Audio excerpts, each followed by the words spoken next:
College महिला Kotecha college. आम्ही आज कॉलेजमध्ये 11वी 12वी कॉलेज केलेलं आहे, ग्रॅज्युएशन केलं. इथे आमच्या खूप आठवणी आहेत.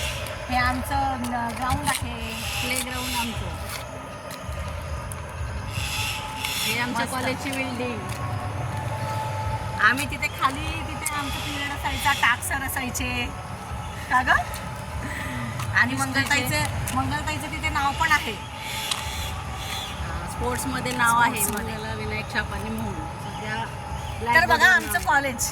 तर बघा आमचं किती छान जुन्या आठवणी आमच्या ताज्या झालेल्या आहेत. महिला महाविद्यालय. महिला महाविद्यालय, महिला महाविद्यालय. आमचं तिथे कॅन्टीन होतं, तिथे आम्ही कॅन्टीनमध्ये जाऊन खायचो पाठीमागे. आणि एक सरस्वतीचा फोटो आहे म्हणा समोर. एक पाठीमागे कॅन्टीन होतं इथे कॅन्टीन होतं पाठीमागे. नाही ग, इथे कॅन्टीन होतं. तिथे पाठीमागे पोरींनो, घाबरटल्या पोरींनो आहे ते, तुला काय सुविधा